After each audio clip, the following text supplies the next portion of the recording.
Hello guys! Andito naman tayo sa panibagong ating video. Welcome sa mga viewers natin dyan. So, ngayon, i-unbox naman natin. May bago kong tawag dito, parcel na dumating sa isang online, inorder ko sa isang online shop. Okay? So, ito yung Fanjoy na Superman 2025 na si David Corenswet. Yung nakaraan, sa previous sa video ko, 'di ba? In-unbox natin yung McFarlane. So ngayon, ito naman ay Found Joy na Superman David Corenswet. So guys, samahan niyo ako ngayon. I-unbox natin tong ating bagong parcel na dumating. Okay? So simulan na natin. So, syempre, meron tayong scissor, ating gagamitin, and then meron tayong cutter. So, asensado na tayo, meron na tayong cutter. Before, ginagamit natin yung laging gunting. So, ngayon, meron na tayong cutter. Okay? So, buksan na natin. So, excited ako dito kasi tong valve joint na to, nakita ko na medyo maganda yung kanyang quality, and then mas 90% yung kahawig ni David Corenswet. Okay? So ito, buksan na natin ang parcel. Naka-bubble wrap siya. Wow! So ito, kitang-kita agad. Wow! So yung box niya, ito yung kagandahan sa Fanjoy, no? Yung box niya is para siyang VHS type, kung naamutan nyo pa yun guys, yung box ng VHS, papanahunan ko pa yun, sorry. So yun, so, ang ganda siya, para katulad siya ng isang VHS na naka-box, kasi ganito yung mga boxes ng mga VHS okay, so naka-plastic siya, tapos andito yung picture ni David Corenswet na flying sequence siya. So, review muna natin itong box. So, ayan. Yung nakalagay na DC, and then DC Studio, and then yung logo ni Superman na bago, and then nakalagay dyan Superman, one and a half time. Ano ba yan? Bulo na naman. Scale action figure. Okay? Tapos nakalagay yung Found Joy. F-O-N-D. Yung spell pa talaga, no? Joy. Yung joy, yung masaya. Siyempre, meron bang joy na malungkot? Okay, and then yung DC logo ng Superman and WB. Ano ba yung WB? Warner Brothers. Sa mga hindi nakakaalam dyan, pinapaliwanag ko lang yung WB. Okay, isipin nila, ano ba yung WB? Hindi naman sinabi. Warner Brothers. Ang Warner Brothers, isa sa mga malaking company na sa mga film, pelikula, mga ganun. Oh, tama na paliwanag, hindi paliwanag ko no? And then sa side ng box niya, palagay dyan na, wow, Superman. Diba? Found Joy. Ganun talaga ng boxes niya. Tapos may mga graphics siya, guys, no? Mga Superman comics, mga ganun.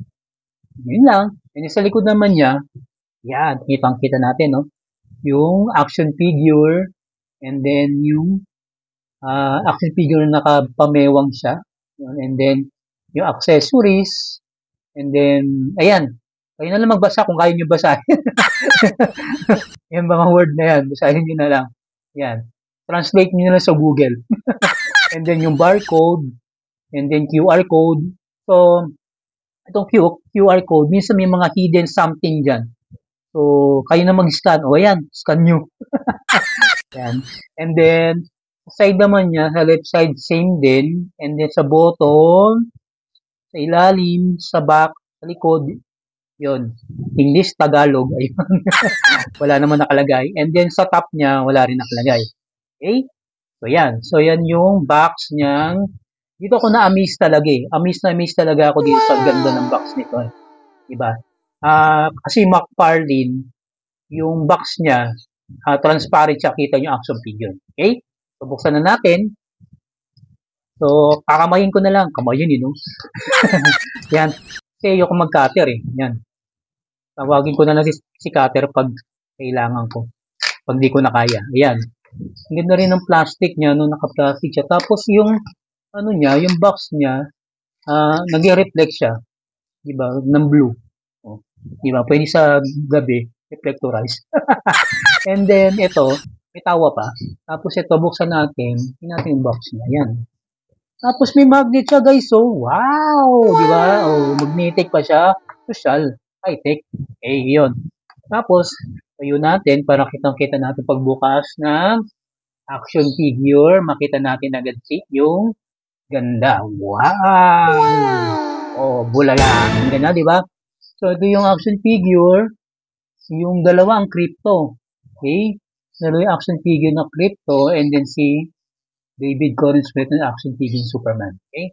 And then, labasan natin. Tingnan din talaga ng box niya. Talagang tuwan-tuwa ako. Paulit-ulit. Ayan. Hindi makamove on. Ayan. Ayan. Ay, matanggal. Ayan. Tapos yung plastic niya, guys, may doble. Ito mo tayo sa likod. Ayan. Sa likod niya, mayroon dito nakalagay yung mga accessories. Okay. Para mahirap tanggalin, ha. Masyadong dikit. Ay, ayaw na. Teka lang. Wait, Teka lang. I need your cutter. Ayan. Diba? Hingi ng tulong sa cutter. Ayan. So guys, wala na ha. Wala na kayo nakikitang laman sa loob. Ilagay na natin to, close na natin para gawin natin siyang background. Para maganda yung ating presentation. Okay? Ito yung accessories niya. Yan. So meron siyang ID ng, sige, tanggalin natin, isa-isayin na muna natin. Para makita natin ang buo. Okay. Tanggalin na natin to. Isa-isahin natin, one by one. English, Tagalog. Yung mga hindi nakakaintindi dyan ng English o di tatagalogin ko. Ayan. Tanggalin na natin to. And then, umpisahan muna natin dito sa ID. Ayan. Nakalagay dyan, Daily Planet Press. Daily Planet. Paulit-ulit. Class Journalist. Di ba? Journalist si Clark Kent. Tapos, doon siya nagtatrabaho sa Daily Planet. Isa siyang news, caster, and then writer. Yun. Nakalagay dyan, Clark Kent. Journalist International Politics. Wow. Ganda. English pa. Yan. Lapit ko para makita nyo. Para di, baka isipin nyo nagsisinungaling ako. Ayan. Daily Planet, 42 Conrad Street, Metropolis. O yan yung kanyang address. Pwede nyo napuntahan, guys. Sakay kayo ng aeroplano. Yun. Punta kayo ng US. Hanapin nyo doon. Yung Daily Planet. And then, sa likod, wala. Na nakalagay. Yun pa rin. Address pa rin. So, pwede nyo itong gamitin, guys. Gawin nyo ID. Lagyan nyo lang ng one by one. Full body picture nyo.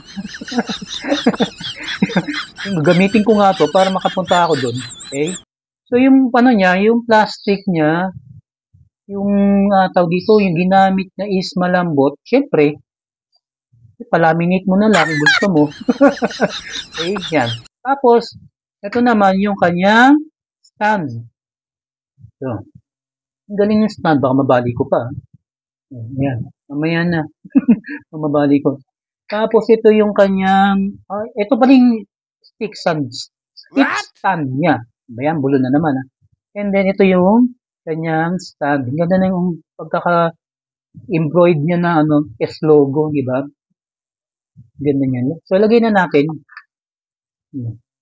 Para, yan. Mamaya lalagay natin si David Corenswet dyan. Natin, ipopost natin. Hindi ko alam kung paano ibaba. Baka mabali ko. Mamaya na. And then, ito yung standing crypto. Yan. Meron tayong standing crypto. Okay? Tapos, ito naman yung mga kamay niya, mga hands niya. English ulit. Baka kasi hindi Ito yung, magkabaliktad. Kunin mo natin yung magka-partner. Yan. Ito yung flying sequence na kamay, guys. Yan. Magka-partner. Left, right. Left, right, left, right. Up, up, down, down. Nintendo. Super Mario yun. Tapos yung partner naman niya, ito, yung naka-open hands Okay, ayan. Hindi yung kamay ko yung kamay ni David Corenswet ang pinapakita ko. Pasensya na kung may makita kayo dumi sa kuko ko. Ayan. Naka-open siya. Ganda ng pagkakagawa ng hands niya, di ba? Di ba? Curve na curve, tapos, ano siya, yung pagkakagawa ng mga daliri. Okay? So, yan yung kanyang mga accessories sa second, sa second na lalagyanan nito. Transparent. And then, sunod naman, yung ating, ayan na, yung ating action figure na Superman tsaka si Krypto. So, simulan natin, unanahin natin, ba yan? Si Krypto. Ito yung flying sequence si Krypto. Wow! Ganda, no? Yung si Krypto talaga, no, guys, nakataas talaga yung kanyang tenga, isang tenga niya. Diba? Isang tenga niya kataas. Tapos, ito, sa Poundjoy, na-open yung kanyang mouth. Labas yung kanyang bibig. Mouth na, bibig pa. Diba? And then yung dila, kitang-kita rin, diba? Ayan. Tapos yung eyes niya, guys, ang ganda. Sparkling eyes. Naka-flying sequence si Krypto. Tapos yung kanyang cape, kapa, yan, English Tagalog, na nakadikit lang talaga doon sa action figure. Okay? So, maganda rin pagkakagawa. Yan, yung kanyang cape. Okay? So, lagay natin yung standing Krypto sa kanyang dibdib, sa kanyang chest. Yan, Tagalog English ulit. Yan. Para may stand siya. Kunyari, totoo, flying sequence siya. Lumilipad. Yan. Si Krypto. So, lagay na lang natin muna dito. Okay? Yan. And then, yung second na Krypto, nakatayo naman siya. So, kagandahan dito sa Poundjoy, guys, no? Dalawa yung action figure ni Krypto. So, may pwede kayo pagpilian kung gusto nyo yung flying sequence or yung nakatayo lang si Krypto. Okay? So, the same din, nakataas yung kanyang ear. Sa left side niya. Siyempre, pag ginanin mo, left. Pag nakaharap, right. Diba? And then, yung kanyang mouth, bibig, so, naka-open din. Saka yung dila niya, up and away.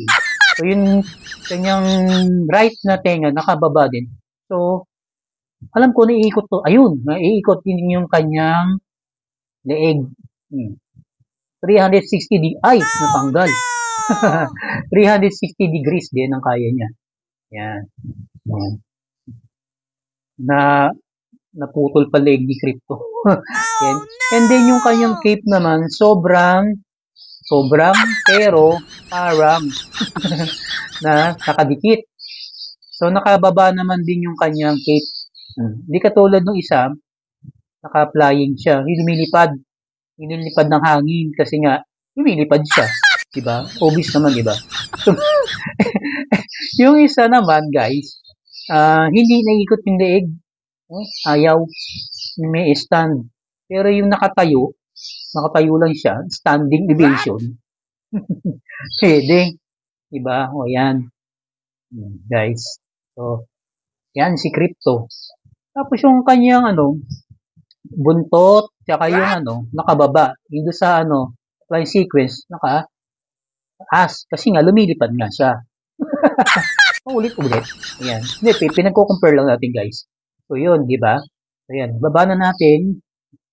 Yan. So, sunod naman natin ay si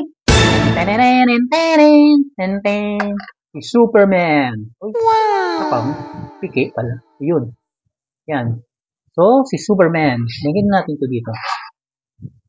So, ang kagandahan, guys, nito ni David Corenswet sa Poundjoy, okay, ay yung kanyang face, ayan. Face, ayaw hirap yung face niya, mas kita, ang tingin ko ay mas kamukha. 80 to 90%, pwede naman. Ayan. So, review muna natin yung kanyang articulation. Ibig sabihin ng articulation, sa mga hindi nakakaalam dyan, mga hindi nakakaalam dyan, ang articulation, yung tinatawag na, yung mga bend ng kamay, yung mga galaw, ganun, kung saan po pwede siya, gawan ng style, ng action, yung kanyang mga body, katawan. Okay?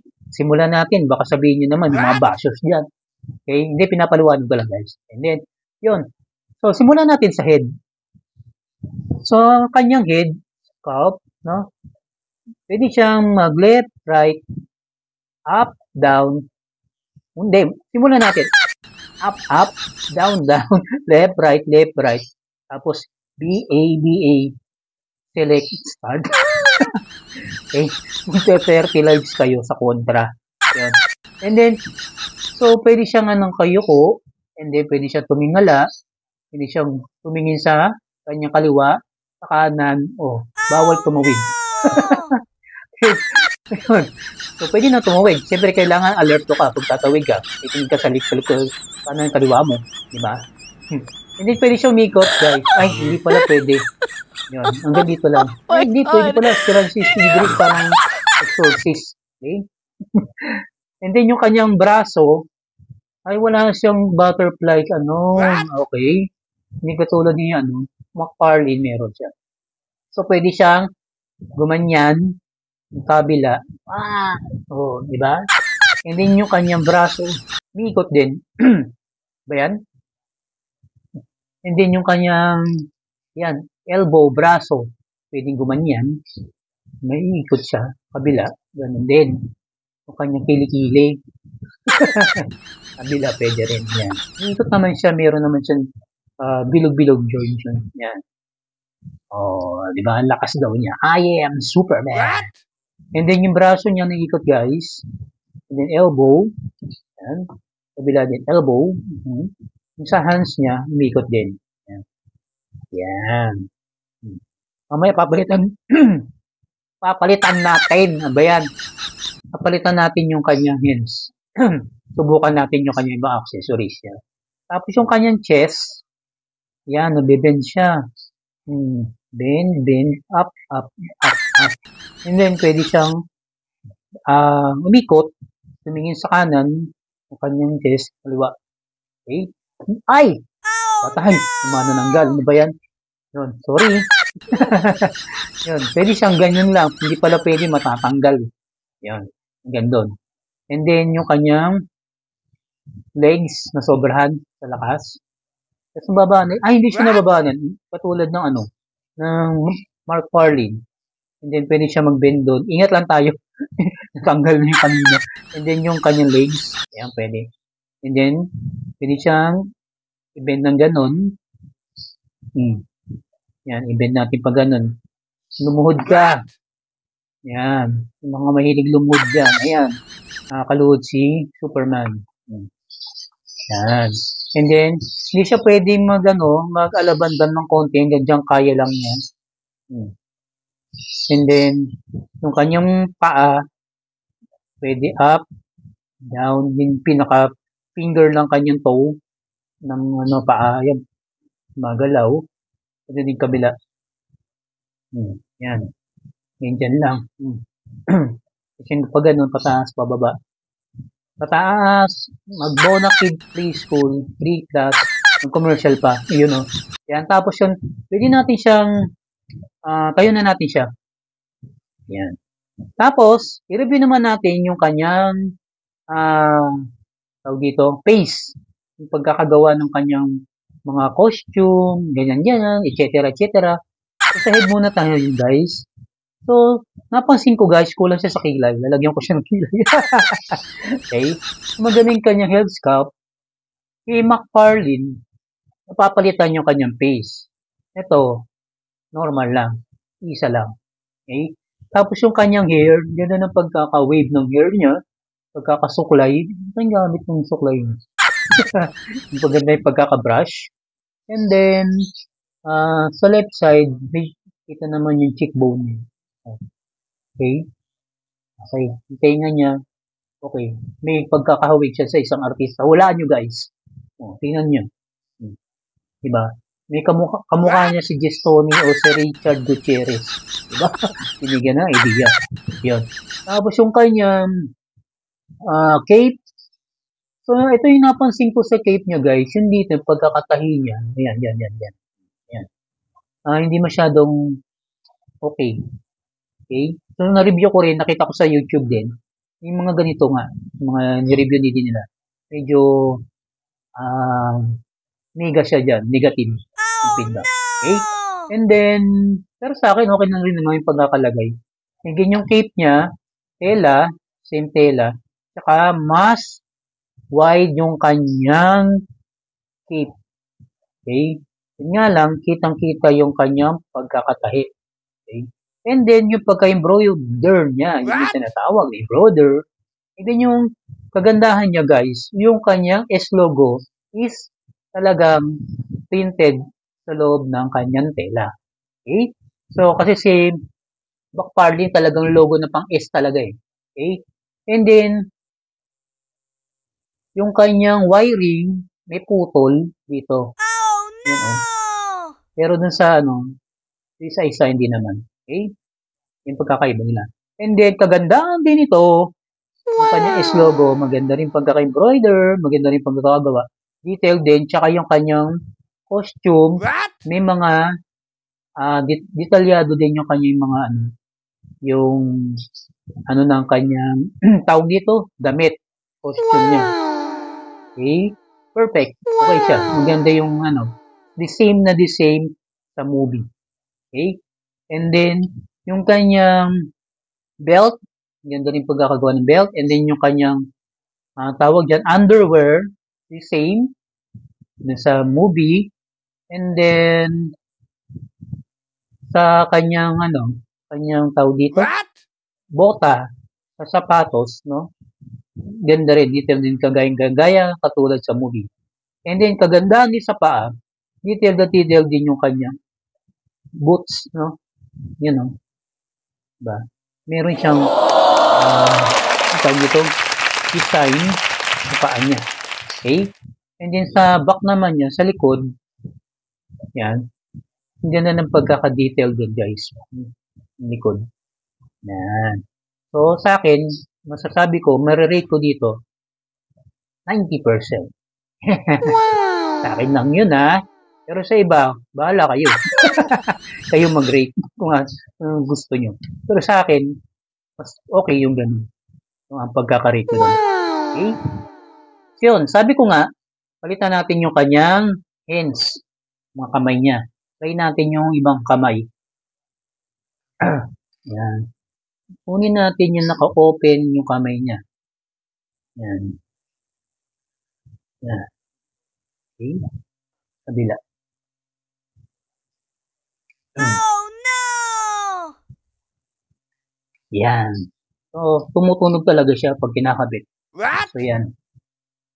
Ang ganda ng kamay niya. Diba? Napapalitan. Kasi, nasa, McFarlane, napansin ko, yung hands niya, dalawa siya, pero isa open lang siya, basta baka close piece. Yan. Yan. Diba? Forma ni Superman. Tapos tabi natin si Crypto, yung nalaglag na. So, dalawa yung Crypto. Kung mamili ka na lang dyan, Superman, kung sino yung original at Crypto dyan, sino yung replica. Okay? So, yan. Ang ganda ng kanyang action figure na Superman. David Coruscant. So, try nga natin, guys, kasi hindi ko pa, first time ko lang din talaga to, na itong kanyang stand. Nalagyan natin si Superman. Kasi mabali eh. Kung tama ba yung pinagagawa ko. So, hindi ko pa siya alam paano, baka mabali. So, pakita ko na lang sa sunod-sunod na video, siguro. Baka kasi sensitive to. Hindi ko alam kung paano siya nabibend. May bababa. Baka mabali siya. May punong-tunong pa nga. Yan natin. Kung paano ba siya ibaba. Diba? Mahirap siya mailagay kung paano siya ilagay si Superman. Yan. So, yan. Yan, guys. So, yan po.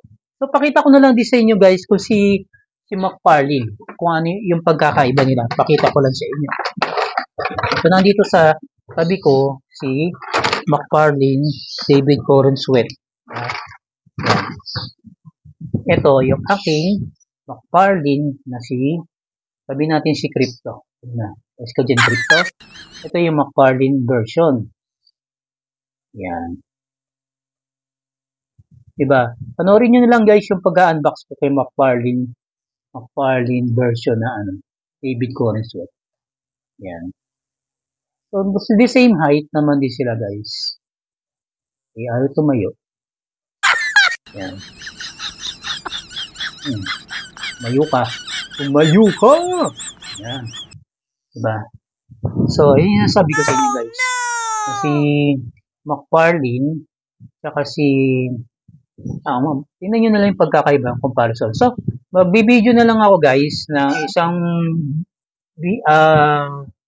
video nga na comparison nitong dalawang to. Okay? Kasi, syempre, siya ang bida eh.